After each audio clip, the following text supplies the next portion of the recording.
Hi, I'm CEO of Inapo, and this video is for founders who are thinking about building application with us or asking themselves, should I even start with Flutterflow?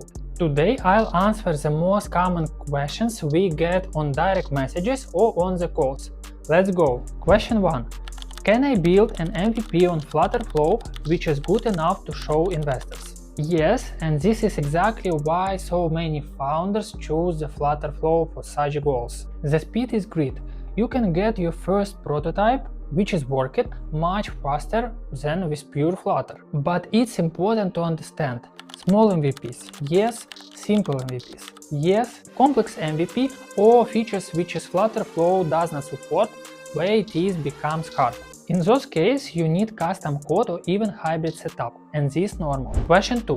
If I'm not technical, can I manage Flutterflow project myself? You can manage it, yes, but building full product yourself?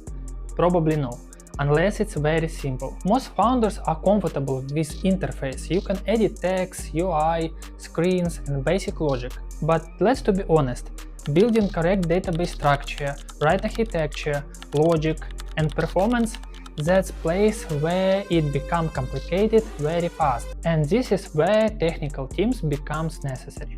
Question 3.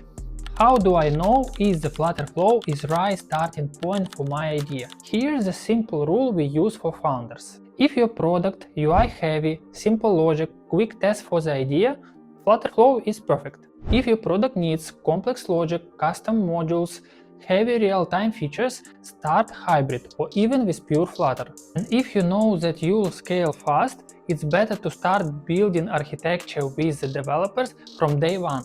Question 4. What if I need full scalable app, not just an MVP? In 2025, the best approach is hybrid. Flutterflow for the fast UI, onboarding, quick testing, early prototype, or if the product is clearly complex, just start with the pure Flutter and pass it to the good team. This is how many advanced teams work. Founders save the budget and the product stays flexible. Question 5. Is it normal to pass the Flutterflow project to another developer later? Yes, if the project is built properly. This is where the biggest risk lies. If the MVP was built by a junior no-coder who doesn't understand the architecture, the next team will spend weeks to fix everything, if it will be possible at all. When the project is structured right, we hand over the project with zero problems. Everything is clean and readable. Question 6. What mistakes do founders make when choosing Flutterflow developer or team?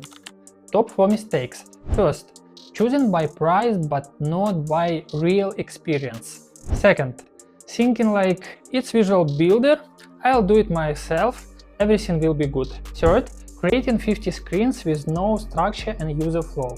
4. Ignoring testing during the development. The most expensive mistake: Flutterflow always speed up development. Let's start as soon as possible.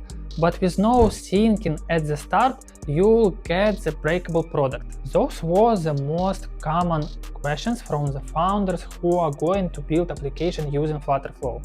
If you want, I can make next part. How to choose right team, how to calculate realistic budget, what stages must you include, and where the founders lost the most money. Write in the comments which next episode do you want.